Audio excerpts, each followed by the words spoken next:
Hello students. Circular motion में हम लोगों ने लास्ट वीडियो लेक्चर में सर्कुलर मोशन का काइनेमेटिक्स पोर्शन सीख लिया था। बट अगर आप लोगों ने वो वीडियो ना देखी हो तो इससे पहले वाला सर्कुलर मोशन जो लेक्चर 1 था उसमें हम लोगों ने उसके काइनेमेटिक्स पोर्शन की बात की थी, यानी मोशन की बात की थी। तो रेडी, मूव करते हैं हम लोग अगले पार्ट पर, सर्कुलर मोशन के डायनामिक्स पोर्शन पे। हमने ये पढ़ लिया था कि अगर कोई बॉडी सर्कुलर पाथ पे चल रही है, कोई बॉडी सर्कुलर पाथ पे चल रही है तो वो दो तरह से डिफाइन हो जाती है, एक यूनिफॉर्म सर्कुलर मोशन, एक नॉन यूनिफॉर्म। यूनिफॉर्म में स्पीड सेम रहती है, नॉन यूनिफॉर्म में स्पीड वेरिएबल होती है, चेंज करती है। हम लोग बात कर रहे थे यूनिफॉर्म सर्कुलर मोशन की। तो अगर कोई बॉडी सर्कुलर पाथ पे है तो उसकी वेलोसिटी चेंज होगी, स्पीड सेम रहेगी, acceleration, radial acceleration, centripetal acceleration ये v² r का होगा और ये हमेशा सेंटर की तरफ होगा। और अगर एक्सेलरेशन सेंटर की तरफ है तो इसका मतलब सेंट्रीपिटल फोर्स वो भी सेंटर की तरफ होगी। अब हम लोग पढ़ने चल रहे हैं, अब हम लोग सीखने चल रहे हैं इसके डायनेमिक्स पोर्शन को, कि अगर फोर्स है तो उसके पीछे रीजन क्या है और वो कौन सी फोर्स हो सकती है।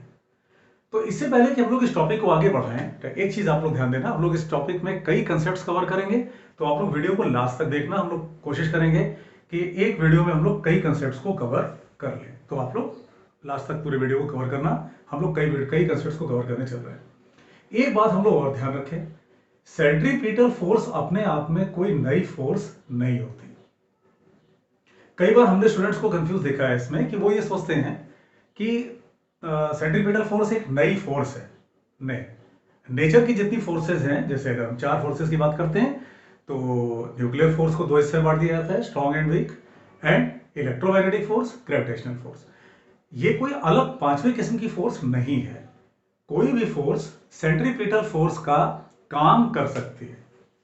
यानी हम ये कह सकते हैं कि सेंट्रीपिटल फोर्स,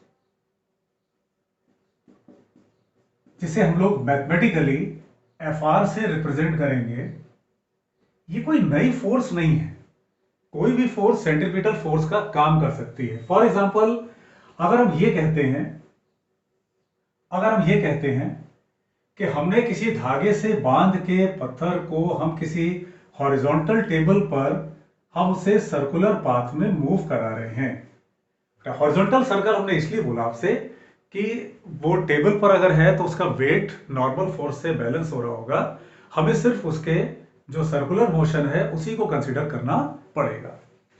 तो अगर किसी धागे से हमने एक पत्थर को बांधा है, एक हॉरिजॉन्टल टेबल पर है ये, और इसे हम एक कांस्टेंट स्पीड से, अगेन ये यूनिफॉर्म सर्कुलर मोशन का ही केस है, हम इसे कांस्टेंट स्पीड v से मोशन करा रहे हैं, तो धागे में लगने वाला जो टेंशन होता है, टेंशन हमेशा ऑब्जेक्ट से दूर की तरफ लगता है। न्यूटन्स लॉ का कंसेप्ट है। अगर स्टिल कोई डाउट होगा तो आप लोग कमेंट बॉक्स में लिख के पूछना, उस पर उसको एक्सप्लेन करेंगे। Tension always acts away from the object. ये एक हॉरिजॉन्टल सर्कल पाथ पर है, ये किसी टेबल पर रोटेट कर रहा है, इसलिए हम लोग इसका वेट शो नहीं करेंगे।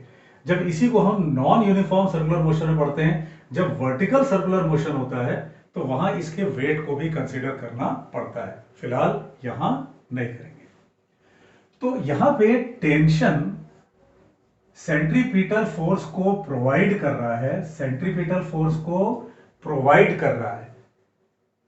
जैसे अगर हम कहते हैं कि अर्थ के अबाउट सन के अबाउट अर्थ रोटेट कर रही है, तो सन और अर्थ के बीच में लगने वाला ग्रेविटेशनल अट्रैक्शन Gm1m2/r², वो सेंट्रीपिटल फोर्स प्रोवाइड कर रहा है। जैसे हम कहते हैं न्यूक्लियस के अराउंड कोई इलेक्ट्रॉन रोटेट कर रहा है, तो न्यूक्लियस और इलेक्ट्रॉन के बीच में लगने वाली electrostatic force, Coulomb's force 1/4πε0 Q1Q2/r², ये सेंट्रीपिटल फोर्स प्रोवाइड कर रही है। तो सेंट्रीपिटल फोर्स कोई भी फोर्स हो सकती है जो सेंट्रीपिटल फोर्स का काम करे। यहां कौन कर रहा है? यहां स्ट्रिंग में लगने वाला जो टेंशन है वो सेंट्रीपिटल फोर्स प्रोवाइड कर रहा है, तो T यानी सेंट्रीपिटल फोर्स Fr के बराबर, तो इसी को हम mv² बाय r लिख सकते हैं। What is r? Radius of circle, या हम यहां कह सकते हैं धागे की लंबाई। फॉर एग्जाम्पल हम ये कहते हैं कि अगर हमने एक बॉल को लिया है जिसका मास सपोज 0.4 kg है, हम उसे 10 मीटर पर सेकंड की स्पीड से किसी हॉरिजॉन्टल सर्कुलर पाथ पे रोटेट करा रहे हैं, टेबल पर रोटेट करा रहे हैं, और सपोज जो रेडियस है या कह लें जो धागे की लंबाई है वो सपोज हमने 2 मीटर ली है, तो हम इस कंडीशन में ये कह सकते हैं कि जो स्ट्रिंग में टेंशन है, सेंट्रीपिटल फोर्स है, वैल्यू सब्स्टिट्यूट करें, मास v का स्क्वायर अपॉन r, हम वैल्यू सब्स्टिट्यूट करें तो 100 into 0.4 that is 40, 40 by 2 that is 20 newton. इसका मतलब धागे में जो टेंशन इस कंडीशन में हमें मिलेगा वो 20 न्यूटन का मिलेगा। हम किसी धागे से बांध के किसी बॉल को जिसका ये डाटा हो, हम उसे रोटेट करा रहे हो, तो धागे में जो टेंशन होगा वो 20 न्यूटन का होगा। रोटेशनल मोशन में एक फॉर्मूला है जो रिलेट करता है लीनियर वेलोसिटी को एंगुलर वेलोसिटी से, v equal to r omega. What is omega? Angular speed. What is angular speed? कितना एंगल यूनिट सेकंड में ट्रेवल हुआ। जैसे अगर हम कहते हैं कि लीनियर स्पीड, तो वो क्या है, कितने का डिस्टेंस ट्रेवल हुआ यूनिट टाइम में, 1 सेकंड में। तो एंगुलर स्पीड यानी कितने का एंगल रोटेट किया 1 सेकंड में, और एंगल की एसआई सिस्टम में यूनिट रेडियन। तो ओमेगा यानी एंगुलर स्पीड की एसआई सिस्टम में यूनिट रेडियन पर सेकंड। तो अगर हम v equal to r omega को यहां पे सब्स्टिट्यूट कर दें, आर ओमेगा सब्स्टिट्यूट कर दें, तो यहां आर स्क्वायर ओमेगा स्क्वायर हो जाएगा, एक आर ऊपर नीचे कैंसिल कर दो, तो सेंट्रीपिटल फोर्स को रिप्रेजेंट करने का एक तरीका एंगुलर स्पीड के टर्म्स में एम आर ओमेगा स्क्वायर का भी है। ठीक है, but omega is angular speed. तो वीडियो को जहां जहां भी आपको जरूरत पड़े वीडियो को पॉज करके आप नोट्स बनाते जाओ, हम लोग टॉपिक पे आगे बढ़ते जाएंगे। तो इस जगह पर वीडियो को पॉज करो और इस इतने नोट्स को कंप्लीट करो। यानी स्ट्रिंग में लगने वाला जो टेंशन है वो सेंट्रीपिटल फोर्स को प्रोवाइड कर रहा है। अब जैसे एक एग्जांपल लेते हैं, हम ये कंसेप्ट अपने दिमाग में परमानेंटली बैठाएं कि अगर कोई बॉडी सर्कुलर पाथ पे है तो कोई ना कोई फोर्स ऐसी जरूर होगी जो उसे सर्कुलर पाथ पे मेंटेन कर रही होगी, जो सेंट्रीपिटल फोर्स का काम कर रही होगी। ये ऐसा कंसेप्ट है जो आपके दिमाग में परमानेंटली बैठ जाना चाहिए। कोई बॉडी सर्कुलर पाथ पे है तो कोई ना कोई फोर्स ऐसी जरूर होगी जो सेंट्रीपिटल फोर्स का काम कर रही होगी। अब यहां पे एक सवाल उठता है, जैसे हम लोग इस डस्टर पे सपोज इस पेन के इस ढक्कन को ऐसे रखा और हम इसे ऐसे रोटेट कराते हैं। चलो, अब न्यूटन्स लॉ ये कहता है कि भाई हम तो जो फोर्स लगा रहे हैं वो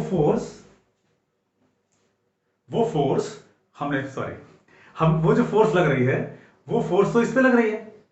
तो ये जो पेन का ढक्कन है, जो मार्कर का ढक्कन है, ये क्यों रोटेट कर रहा है? आखिरकार इसके रोटेट करने के पीछे क्या रीजन है?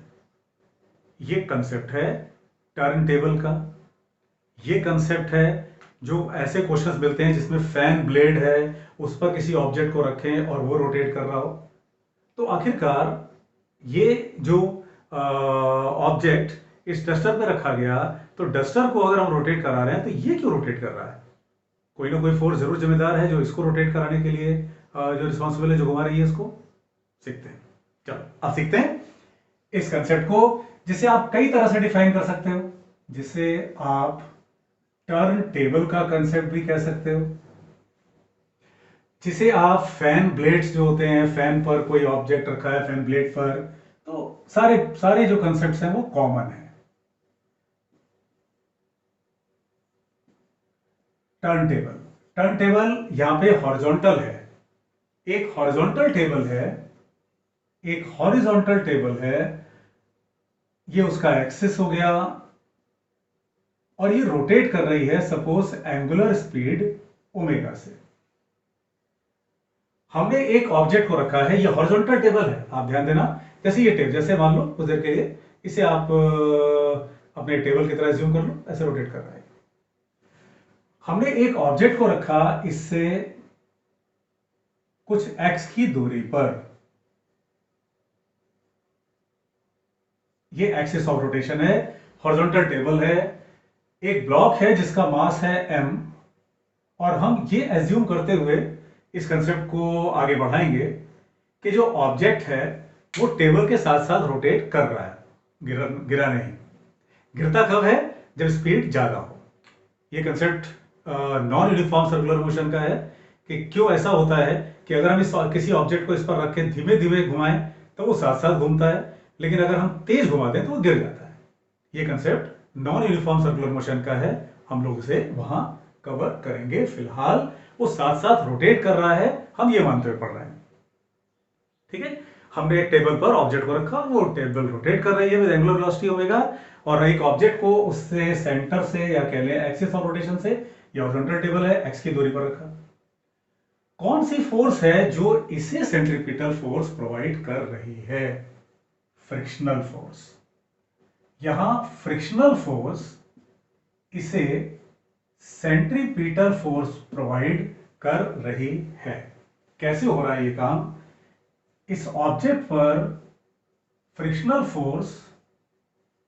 फोर्स अंदर की तरफ, सेंटर की तरफ लग रही है, और यही फोर्स इस ऑब्जेक्ट को सेंट्रीपिटल फोर्स प्रोवाइड कर रही है। यानी ये F frictional force centripetal force provide कर रही है। Mass of object is m, distance from the axis is x, axis of rotation, into omega square. यानी फ्रिक्शनल फोर्स उसे सर्कुलर पाथ पे रखने के लिए रिस्पॉन्सिबल है। अब फ्रिक्शन का कंसेप्ट ये कहता है कि किसी भी ऑब्जेक्ट पर अगर वो हॉरिजॉन्टल सरफेस है तो फ्रिक्शनल फोर्स मैक्सिमम हो सकती है म्यू एन की। अगर इंक्लाइन प्लेन होता है तो अगर कोई और फोर्स ना लग रही हो तो वहां नॉर्मल फोर्स हो जाती है एम जी कॉस थीटा के बराबर, और अगर वो एक हॉरिजॉन्टल सरफेस है तो नॉर्मल फोर्स होती है एम जी के बराबर।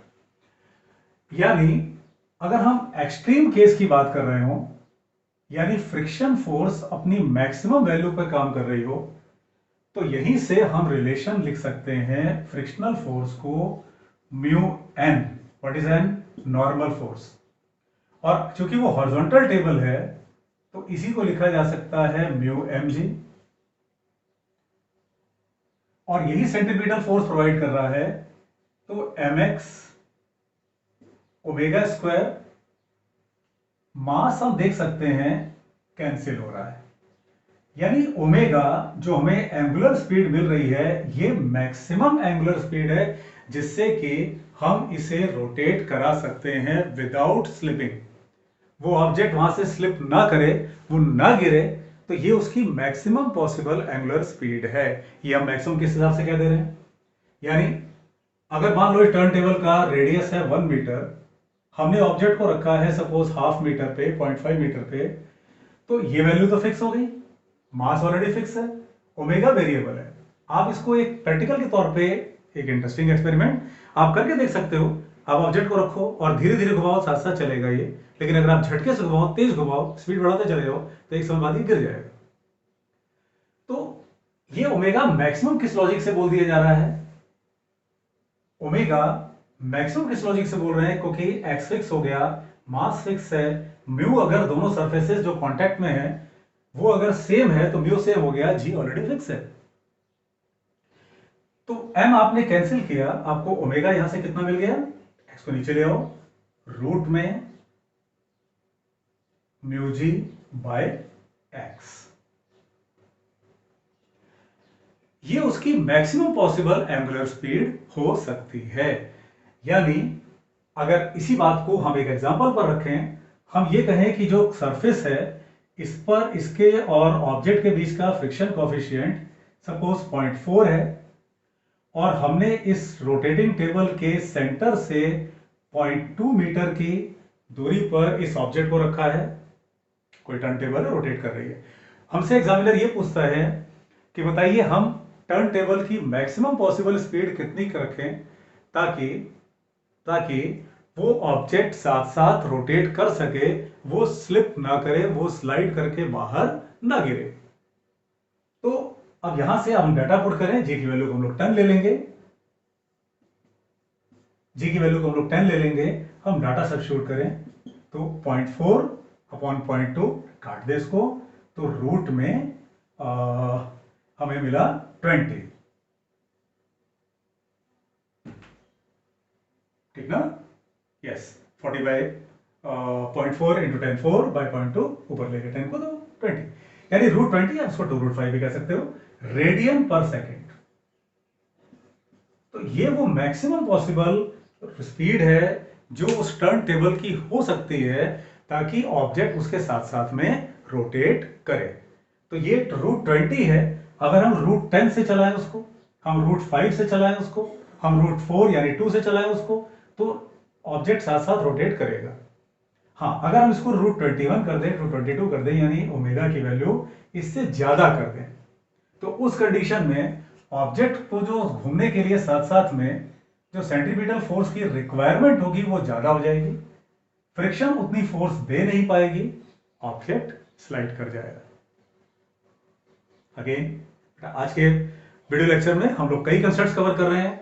लेक्चर लास्ट तक देखने की आदत डालो। कभी भी किसी टॉपिक को बीच में से स्किप अगर करके समझोगे तो फिर वो आधा अधूरा समझ में आएगा, और फिजिक्स एक कंसेप्चुअल सब्जेक्ट है, उसे कंसेप्ट से सीखोगे तो सब्जेक्ट आसान लगता है। इस वीडियो को जगह में पॉज करो, नोट करो इसको, फटाफट आगे बढ़ेंगे। जो कंसेप्ट हम लोगों ने टर्न टेबल का सीखा, अब फिजिक्स में देखो चीजें आपस में रिलेट हो जाती हैं। जो कंसेप्ट हम लोगों ने टर्न टेबल का सीखा, एग्जैक्टली वही कंसेप्ट है कि अगर कोई कार, कोई ट्रक, कोई भी 4 व्हीलर 3 व्हीलर कोई ऑब्जेक्ट ऐसा जो एक हॉरिजॉन्टल टर्न पर है, यानी car taking a horizontal turn. यहां हॉरिजॉन्टल टर्न से मतलब है कि जो रोड है वो हॉरिजॉन्टल है। तुम लोगों ने ध्यान दिया होगा, जैसे कभी अगर हाईवेज पर जाओ तो सड़कें थोड़ा सा एलिवेटेड होती है, थोड़ा सा तिरछा उठी होती हैं। हम लोग उसी के सड़क की तरफ बढ़ रहे हैं, थोड़ा तिरछा उठी होती है। लेकिन जैसे शहर के अंदर अगर देखा जाए, जैसे शहर के चौराहे हैं, तो वहां सड़कों में ऐसा इंक्लिनेशन नहीं दिखता, वहां फ्लैट सड़क होती है, फ्लैट एकदम। तो अब यहां सवाल उठता है, जैसे मान लो ये चौराहा है, हम कहते हैं ये कोई चौराहा है और यहां से ये कोई कार है जो ऐसे रोटेट, ऐसे इसके अबाउट चौराहे पर से ऐसे गुजर रही है। तो अब यहां भी तो यही क्वेश्चन आता है कि अगर कोई बॉडी सर्कुलर पाथ पे है तो कोई ना कोई फोर्स ऐसी होनी चाहिए जो सेंट्रीपिटल फोर्स प्रोवाइड करे। यस, यहां भी फ्रिक्शन फोर्स ही सेंट्रीपिटल फोर्स प्रोवाइड करती है। जैसे अगर ये कोई रोड है, हॉरिजॉन्टल टर्न से कंफ्यूज मत होना, हॉरिजॉन्टल टर्न से मतलब है कि जो सड़क है वो हॉरिजॉन्टल है, वो इंक्लाइंड नहीं है, तिरछा नहीं है, वो फ्लैट है, हॉरिजॉन्टल है। तो ये अगर कोई बेंड है, ये कोई अगर कर्व है और जिस पर एक गाड़ी, कोई कार, सपोज ये कोई कार है और ये चल रही है v की स्पीड से, सेंटर से हम अगर इसकी दूरी को कुछ देर के लिए r कह दें, कैपिटल R कह दें, अब हमें यहां यह देखना है कि ये गाड़ी जो चल रही है आखिरकार ऐसी कौन सी फोर्स है जो इसे सेंट्रीपिटल फोर्स प्रोवाइड कर रही है, नंबर 1। नंबर 2, कोई गाड़ी कितनी ज्यादा से ज्यादा स्पीड से हॉरिजॉन्टल बेंड टर्न को ले सकती है। कभी कभी आपने देखा होगा, जैसे कभी मूवीज में दिखाते हैं, रेसेस में दिखाते हैं कि कोई चौराहा है और उस पर से गाड़ी ऐसे टर्न करके जा रही है और उसने अगर बहुत ज्यादा स्पीड ले ली तो बाहर की तरफ स्किड कर जाती है। हम लोग उसी तरफ बढ़ रहे हैं कि आखिरकार ये क्यों होता है कि अगर ये चौराहा है और गाड़ी ऐसे चल रही है, चौराहे पर से मुड़ रही है, और अगर उसने अपनी स्पीड बहुत ज्यादा रखी है तो वो बाहर चली जाती है, बाहर की तरफ स्किड कर जाती है। हम लोग उसी कंसेप्ट की तरफ बढ़ रहे हैं, हम लोग उसी कंसेप्ट की तरफ बढ़ रहे हैं कि किसी कार की मैक्सिमम पॉसिबल स्पीड हो क्या सकती है हॉरिजॉन्टल टर्न पर। तो इस कार पर भी फ्रिक्शनल फोर्स ही उसे सेंट्रीपिटल फोर्स प्रोवाइड करेगी, यानी जो टर्न टेबल का कंसेप्ट था वो यहां भी काम आ जाएगा। तो frictional force that is mu m g, horizontal table है या हॉरिजॉन्टल रोड है, तो दोनों के कंसेप्ट सेम। अगर इंक्लाइंड होता है तो वहां पे नॉर्मल फोर्स को एम जी कॉस थीटा लेते हैं।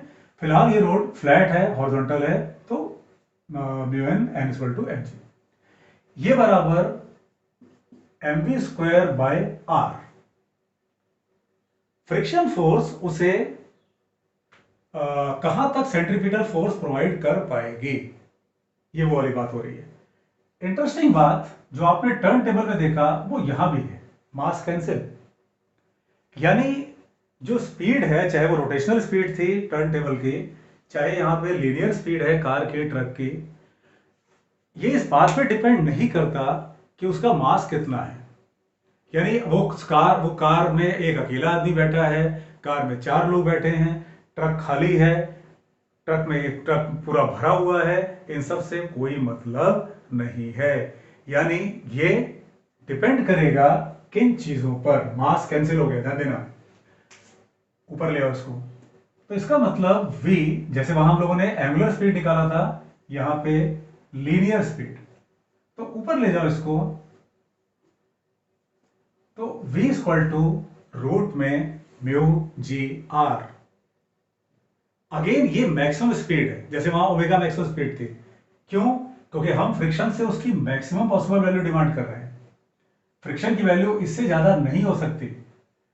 आप उससे अगर कम वैल्यू डिमांड कर रहे हो, जैसे एग्जांपल सपोज कहीं फ्रिक्शन फोर्स 100 न्यूटन की हो सकती है, तो अगर आप उससे, फ्रिक्शन का एक इंपॉर्टेंट कंसेप्ट है कि static friction is a variable force, तो अगर फ्रिक्शन 100 न्यूटन लग सकती है और हम 70 न्यूटन, 60 न्यूटन, 80 न्यूटन डिमांड कर रहे हैं, नो इश्यू।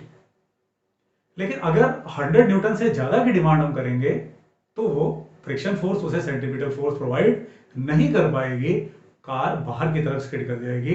इसी को एक्सप्लेन करने का एक तरीका सेंट्रीफ्यूगल फोर्स से भी होता है। लेकिन सेंट्रीफ्यूगल फोर्स वाला कंसेप्ट कई जगह पर कंफ्यूजिंग इसलिए बन जाता है क्योंकि वो कंसेप्ट वैलिड ही है, वो कंसेप्ट वैलिड ही है जब रेफरेंस फ्रेम नॉन इनर्शियल हो, because centrifugal force is a pseudo force and pseudo force is applicable only and only when reference frame is non inertial। इसलिए इस कंसेप्ट को सेंट्रीपिटल फोर्स से समझना ज्यादा सेफ है। ठीक है, आसान कंसेप्ट है, थोड़ा सा ध्यान देते हुए चलते हैं। तो ये v की मैक्सिमम पॉसिबल वैल्यू है। अभी इसी के आगे हम लोग देखेंगे जो इंक्लिनेशन होता है उसकी बात भी करेंगे, इसीलिए हमने कहा आप लोग वीडियो को लास्ट तक देखो, सारे कंसेप्ट्स को रिवाइज करो। इसमें हम लोग कई कंसेप्ट्स कवर करने चल रहे हैं। इसको भी एक एग्जांपल ले लेते हैं। सपोज कोई ऐसा सरफेस है जहां म्यू की वैल्यू 0.4 अगेन, और रेडियस हम कहते हैं जो चौराहा है, जो चौराहा है सपोज उसका रेडियस है 100 metre, just take an example. तो अगर हम इस v की वैल्यू को सब्स्टिट्यूट करते हैं, म्यू 0.4 इंटू 10, जी की value 10 into 100, that is root में हमारे पास में 400, या कह लें 20 मीटर पर सेकेंड। क्या मतलब हुआ इस बात का? यहां से दो बातें हमें बहुत ध्यान से समझनी है। नंबर 1, जो कॉमन है टर्न टेबल में भी, मास से इंडिपेंडेंट है। मास यानी कार है कि ट्रक है, भरा है कि खाली है, उससे कोई मतलब नहीं है, नंबर 1। नंबर 2, हम फ्रिक्शन को उसकी मैक्सिमम पॉसिबल वैल्यू पर काउंट कर रहे हैं। फ्रिक्शन अपनी मैक्सिमम पॉसिबल वैल्यू पे काउंट हो रहा है, मैक्सिमम वैल्यू पे काम कर रहा है, तो उस कंडीशन में वहां ओमेगा मैक्सिमम आया था, तो यहां पे वी मैक्सिमम, दोनों कंडीशन से। अब इससे हम इस डाटा से क्या समझ सकते हैं, इस 20 मीटर पर सेकंड से हम क्या समझें? यानी अगर उस इस मान लो कोई चौराहा ऐसा है जिसमें म्यू की वैल्यू रेडियस इतना है, जी ऑलरेडी 10 है। अगर कोई कार उसके हॉरिजॉन्टल बैंड है, चौराहा है, और वहां से कोई कार गुजर रही है, तो अगर वो 20 से कम की स्पीड रखेगी, 20 से कम की स्पीड रखेगी, कोई समस्या नहीं है। फ्रिक्शन फोर्स इतनी वैल्यू देने में सक्षम है, 20 रख करके जो डाटा आएगा मास रख के, तो उतना देने में सक्षम है, तो वो कम भी दे सकता है। एग्जाम्पल के लिए फ्रिक्शन अगर 100 न्यूटन लग सकती थी, तो वो 80 भी लग सकती है, 5 भी लग सकती है, 0 भी लग सकती है, लेकिन वो 100 से ज्यादा नहीं लग सकती। तो अगर कोई गाड़ी चल रही है 20 की स्पीड से मैक्सिमम, तो फ्रिक्शन अपने मैक्सिमम वैल्यू पे जाके काम करेगी और उसको सेंट्रीपिटल फोर्स प्रोवाइड कर देगी। लेकिन लेकिन अगर स्पीड इससे ज्यादा है, तो फ्रिक्शन फोर्स उतनी सेंट्रीपिटल फोर्स वैल्यू वो प्रोवाइड नहीं कर पाएगी और गाड़ी स्किड कर जाएगी। 20 से कम होने पर कोई समस्या नहीं, फ्रिक्शन फोर्स सफिशिएंट है उसको सर्कुलर पाथ पे मेंटेन रखने के लिए। 20 से ज्यादा होने पर समस्या है, गाड़ी बाहर की तरफ स्किड कर जाएगी। क्लियर? तो ये कंसेप्ट आया हॉरिजॉन्टल टर्न का। पॉज करो, नोट्स बनाओ, आगे बढ़ेंगे। अब सवाल यहां पर यह आता है कि हॉरिजॉन्टल टर्न, तो चलो भाई बात समझ में आती है, कोई चौराहा है और उधर से गाड़ी को गुजरना है, तो शहर के अंदर में तो चलो भाई इतनी स्पीड ले ली, कोई बात नहीं। लेकिन यही बात, यही चीज एक समस्या के फॉर्म में आती है जब हम हाईवेज की बात करते हैं। हाईवेज जो कि एक शहर को दूसरे शहर से जोड़ रहे हैं, जीटी रोड्स जो एक शहर को दूसरे शहर से जोड़ रही हैं। अब वहां पे अगर हम ये मैक्सिमम पॉसिबल स्पीड का रेस्ट्रिक्शन लगा दें, तो कई ऐसा सामान ट्रक्स वगैरह में जाते हैं, सामान ऐसे जाते हैं जो खराब हो सकते हैं, जैसे फल जा रहे हैं। अब फल अगर एक शहर से दूसरे शहर तक पहुंचने हैं और वहां अननेसेसरी स्पीड के कारण उनको डिले हो गया, सड़क उतनी ऐसी नहीं थी जो उसको उनको उतनी स्पीड दे पाए, तब तो उनको पहुंचने में ज़्यादा समय लग जाएगा, हो सकता है फल वहां तक पहुंचते पहुंचते खराब हो जाए। तो ये चीज एक प्रॉब्लम की तरह दिखाई देती है जब हमें हाई स्पीड्स लेनी हो हाईवेज। हम फ्रिक्शन के भरोसे नहीं रह सकते, क्योंकि अगर हम फ्रिक्शन के भरोसे रहते हैं तो हम म्यू बढ़ा नहीं सकते, सरफेस की प्रॉपर्टी है, जी ऑलरेडी फिक्स है। रेडियस हम बढ़ा नहीं सकते, चौराहा है, अगल बगल लोगों का घर है, किसी अगल बगल वाले घर से नहीं कह सकता कि आप थोड़ा सा पीछे हट जाइए, हमको सड़क पार, हम सड़क चौड़ी करनी है ताकि ज़्यादा स्पीड से गाड़ियाँ गुजर सकें। तो अगर हम ये चाहते हैं कि ज़्यादा स्पीड से कार, ट्रक एटसेट्रा किसी बेंड पर मूव करें, तो उसके लिए हम फ्रिक्शन के भरोसे सिर्फ नहीं रह सकते, हमें कुछ अल्टरनेट ढूंढना पड़ता है। हमें रोड्स को थोड़ा इंक्लाइन करना पड़ता है, बैंकिंग ऑफ रोड।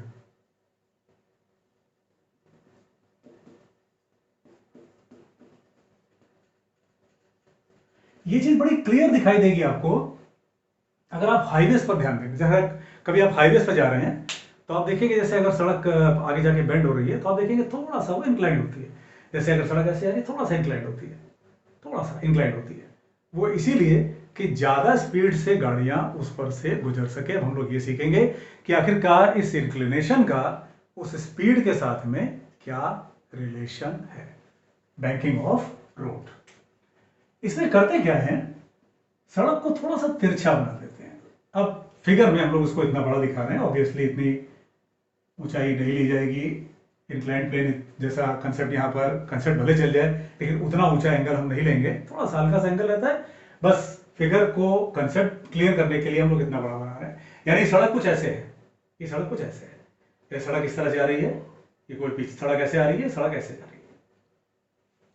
अब हम लोग ये देखेंगे कि रोड को बैंक करने का, रोड को थोड़ा तिरछा बनाने का फायदा क्या हुआ। ये कोई गाड़ी है, ये सड़क है ऐसे, और ये गाड़ी इस पर सड़क से ऐसे जा रही है।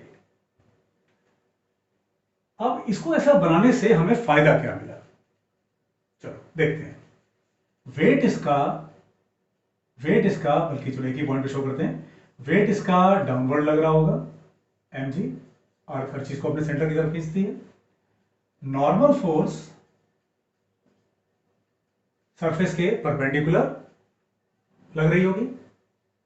इसे इंक्लाइंड करने का फायदा क्या हुआ, इस लाइन को अगर आगे खींच दें हम, तो ये एंगल थीटा, तो ये एंगल भी थीटा। ये किस लॉजिक से भाई, दो लाइंस के बीच का एंगल उनके परपेंडिकुलर्स के बीच के एंगल के बराबर होता है।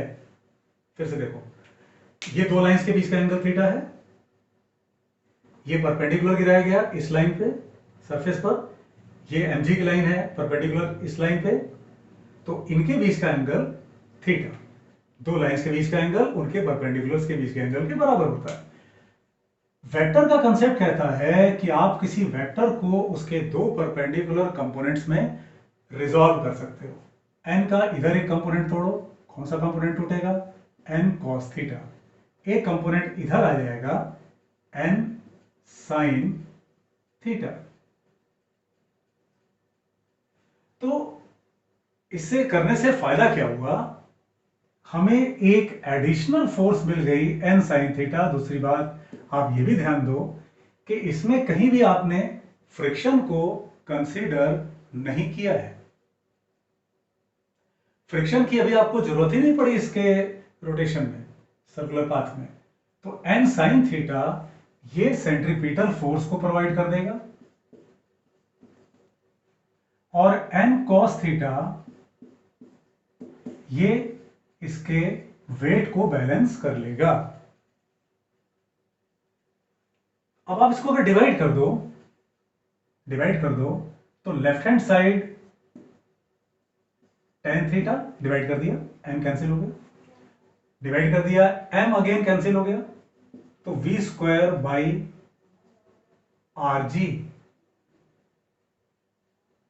यानी अगर हम ये चाहते हैं कि उस गाड़ी को हमें उस रोड से 40 किलोमीटर प्रति घंटे की रफ्तार से 90 किलोमीटर प्रति घंटे की रफ्तार से उसको पास कराना है, तो हम उसी के मुताबिक एंगल को ले लेंगे। अगर हमारे पास 90 किलोमीटर प्रति घंटे की रफ्तार है, v है, तो हमने v उसी हिसाब से रख दिया। रेडियस चौराहे का पता ही होगा g tan, वो डाटा सब्स्टिट्यूट करके यहां से थीटा को निकाला जा सकता है। यानी यहां से हम उस एंगल को निकाल सकते हैं जितने पर हमें एंगल रखना पड़ेगा उस रोड का, ताकि गाड़ियां उस पर से सेफली गुजर जाएं। यहां सेफली बड़ा इंपॉर्टेंट है, सेफली गुजर जाएं, यानी वो ना तो स्किड करें ना वो स्लिप करें, वो सेफली वहां से गुजर जाएं। और इंटरेस्टिंग बात आपने इसमें यह देखी कि फ्रिक्शन जिस पर कि सर्कुलर पाथ पे, हॉरिजॉन्टल सर्कुलर पाथ में हम लोग फ्रिक्शन पर ही डिपेंडेंट थे, यहां ऐसा कुछ नहीं है अभी फिलहाल। अगर हम इतनी स्पीड से चलाएं गाड़ी को जो इससे हमको मिल रहा है, तो फ्रिक्शन का हमें कहीं कोई रोल मिलेगा ही नहीं। इसको भी एक एग्जांपल रख लेते हैं। अगर हमें किसी गाड़ी को 40 मीटर पर सेकेंड, ये एक बड़ी स्पीड है, मीटर पर सेकेंड, 40 किलोमीटर पर आवर नहीं, मीटर पर सेकेंड, अगर इतनी स्पीड से हमें गुजारना है और हम रेडियस को फिर से वही ले लेते हैं 100 मीटर, डाटा सब्स्टिट्यूट कर देते हैं, तो tan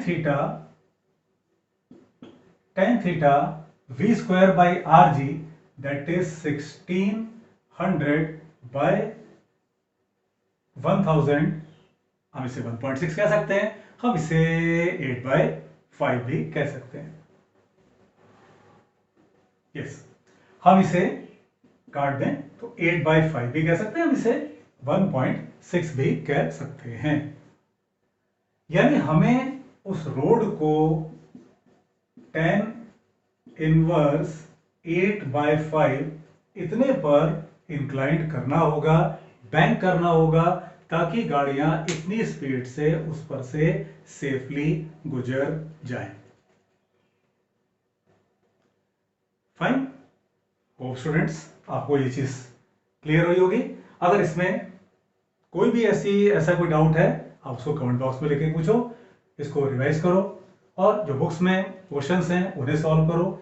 उनमें कोई डाउट है उसको ले आके पूछो। कोशिश करते हैं नेक्स्ट वीडियो लेक्चर में जो नॉन यूनिफॉर्म सर्कुलर मोशन का कंसेप्ट है उसको कवर कराए आपको। ओके बेटा, thanks a lot, thanks for watching.